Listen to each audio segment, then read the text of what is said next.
Ons het so 'n paar weke terug gesels oor Bybelse manlikheid, wat dit behels om 'n man te wees, ook binne die Bybelse konteks. Nou verskuif ons die fokus 'n bietjie meer na die huwelik. Dit is vir ons baie normaal. Ons wat in Christelike huise groot geword het, om te trou en om 'n huwelik te hê, is baie, dis die regte ding om te doen. Maar ons lewe ook in 'n tyd met baie egskeidings. En dan lewe mense ook in 'n tyd waar mense sê, maar dis nie voordelig vir mans om te trou nie. Maar wat is die doel van die huwelik? As ons kyk na die skrif, waarom moet ons in die huwelik tree?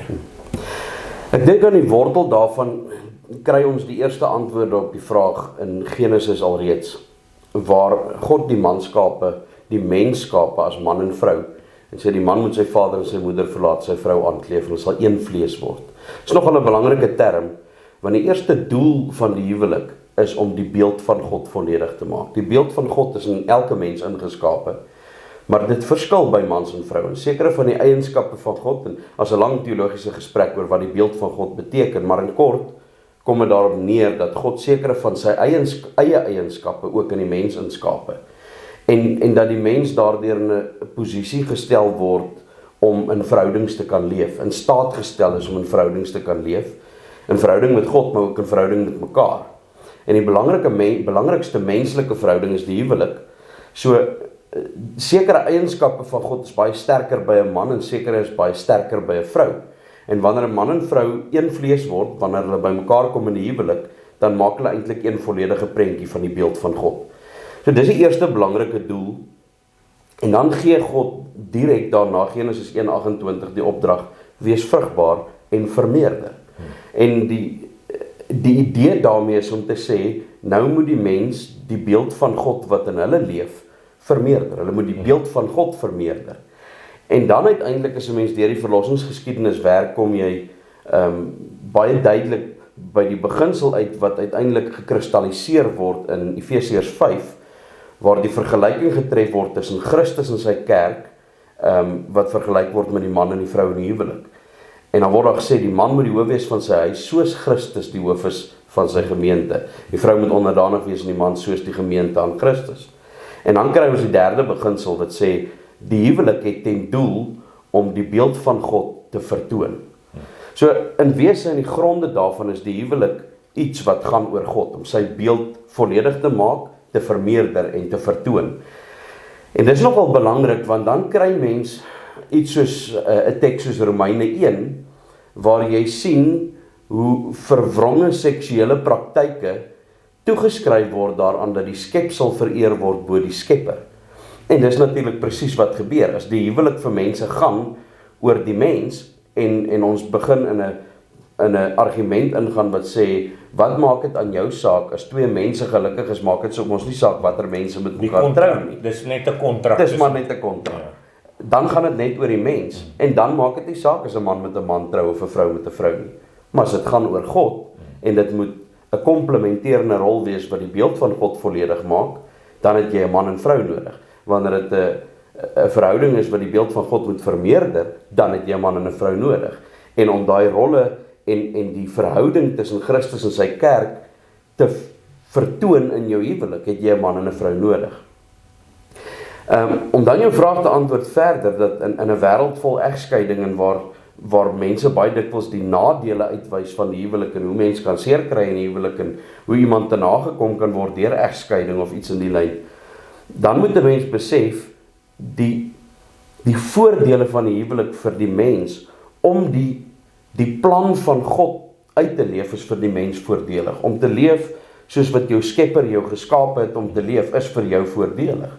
En dan sien ons in die huwelik die geweldige voordeel daarvan dat mans wat van nature en hulle sondige natuur geneig sal wees om nooit te trou nie, geneig sal wees om te lewe soos hy wil en al sy aardse en sondige begeertes uit te leef na hartelus, word deur die huwelik eintlik beskerm van homself en die beskerm van sy sondige instinkte wat hom verwoes in die proses, deurdat hy verantwoordelik word vir die beskerming en die leiding en die voorsiening van 'n vrou en 'n gesin, wanneer die beeld vermeerder word en kinders gekry word.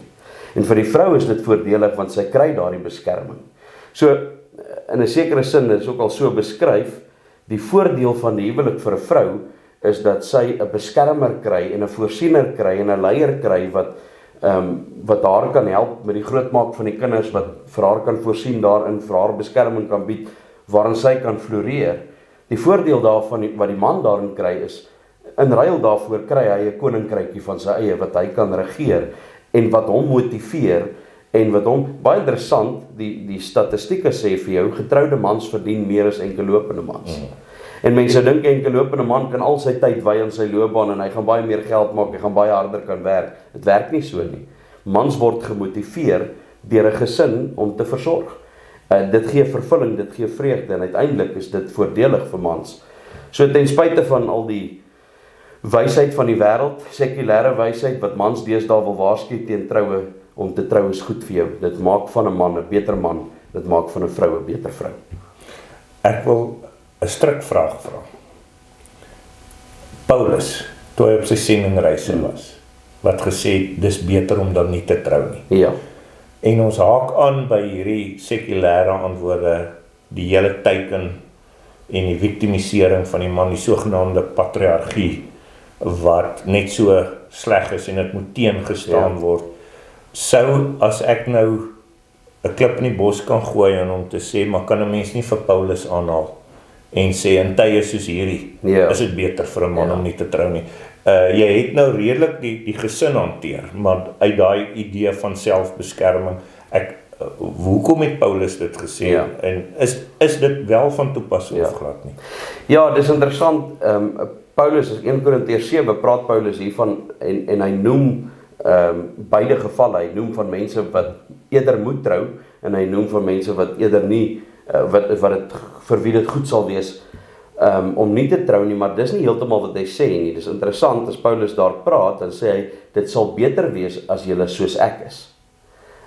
En dan is die aanname wat mens baie dikwels maak, is dat Paulus daarna verwys dat hy ongetroud is, en dat hy sê, dit sal beter wees vir mans om ongetroud te wees. Maar dis nie wat hy sê nie. As mens die konteks van die gedeelte lees, dan sien 'n mens, Paulus praat van selfbeheersing.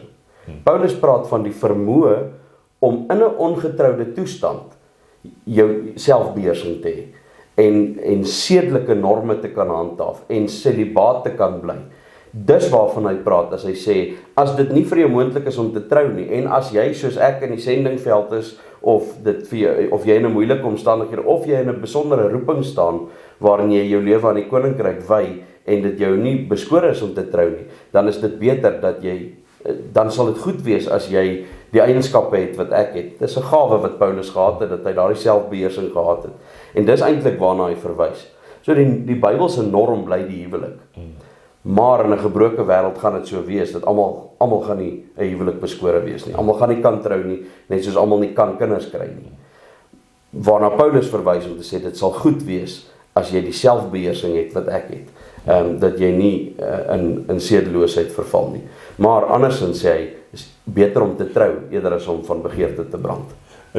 Dit dan, waar die gewone man nie noodwendig hy selfbeheersing gaan hê nie, is dit eintlik wat die Here geskep het en daar gestel het vir die man om tot sy reg te kom. Absoluut. Dis 'n man in sy sondige toestand gaan sondige begeertes hê, gaan sedeloos wees. As jy toegee aan jou sondige neiging, die genade is dat gelowiges die krag van die Heilige Gees ook het, om 'n stryd te kan voer teen die vlees, maar dan kom selfs Paulus en hy waarsku en hy sê, dis beter om te trou eerder as om te brand van begeerte, want die norm gaan wees vir mans om eerder te brand van begeerte en dit uit te leef. Baie dankie.